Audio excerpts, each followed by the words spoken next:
मैं उनकी आवाज हूं जिनको इंसान भी नहीं माना गया है, जिनको जानवर मान के उनको तमाम तरह सामाजिक आधार पर, आर्थिक आधार पर कुचला गया। मैं उनकी आवाज हूं और मैं विश्वास दिलाता हूं कि जब तक चंद्रशेखर पार्लियामेंट में है, हर जुल्म जाति के खिलाफ आवाज उठेगी और सरकारों से जवाब मांगा जाएगा, चाहे वो स्टेट की सरकार हो चाहे केंद्र की सरकार हो।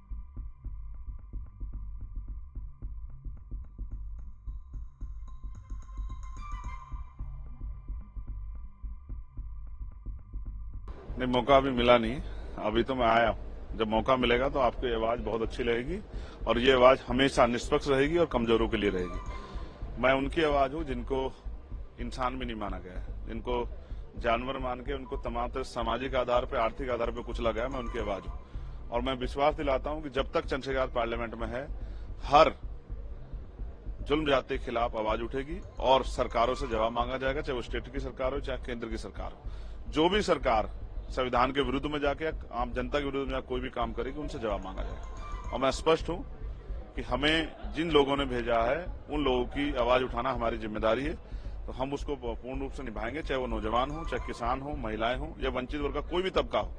या जिस तरह से कई सूचनाएं हमारे उसमें, जैसे बाबा साहब अम्बेडकर की स्टैच्यू जो है उसको हटाया गया है, उसको वहां से अलग किया गया है। मैंने उस पर भी जो है लोकसभा अध्यक्ष जो हैं उनको मैंने लेटर लिखा था कि भाई आप इस पे जो है संज्ञान लें और ये ठीक नहीं है। तो मेरा पूरा प्रयास रहेगा कि जो भी यहाँ कानून बनेगा और वो कानून अगर उसमें कोई खामियां होगी तो हम लोग उसमें कोशिश करेंगे कि उसका विरोध दर्ज करा के उसमें सुधार कराएं, सरकार का ध्यान आकर्षित करें।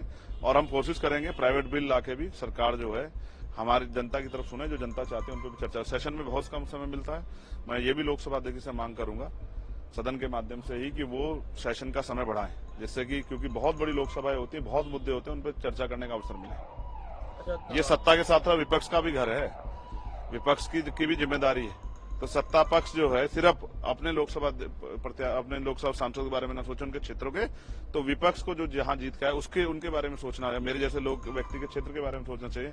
वहां जो स्कूल, कॉलेज, हॉस्पिटल बने, वहां रोजगार की जो समस्या उसका निदान हो, वहां बिजली पानी की अच्छी व्यवस्थाएं, सड़कें अच्छी बने, वहां बाढ़ की समस्या खत्म हो और जो भी बुनियादी समस्या जीवन में लोगों के हैं, कुटीर उद्योग लग के महिलाओं को रोजगार मिले, उस पर चर्चा होनी चाहिए। उसके लिए हम सदन में पर्याप्त समय के लिए अध्यक्ष जी से मांग करें। देखिए, आप फिर वहीं खड़े हैं, मैं क्या कर सकता हूं। लोग कहते थे, आपने खुद ही स्वीकार किया कि लोगों की बात गलत साबित होगी, आप खुद दोबारा कोई बात कह रहे हैं। मैं संविधान को मानने वाला व्यक्ति हूं, मैं जाति के बैरियर में नहीं हूं। मैं जाति विहीन समाज के लिए की स्थापना के लिए, ये मेरे लक्ष्य में भी है और ये एक मजबूत उद्देश्य भी है इस देश को तरक्की करने का। तो मैं फिर आपसे कह रहा हूं, मैं हर एक वंचित के साथ हूं, जिसके साथ कोई अन्याय होगा उनकी आवाज उठाएंगे और जो हाशिए पे है उनको बराबर खड़ा करने के लिए सामाजिक और आर्थिक रूप से हम लोग संघर्ष करेंगे। देखिए, मैंने सरकार की बात ही नहीं है ना, बात कानून की है। कानून अगर अच्छा होगा तो उसका कोई विरोध नहीं करेगा, और कानून अगर धर्म के आधार पे, जाति के आधार पे या आर्थिक आधार पे भेदभाव करेगा तो उसका विरोध होगा।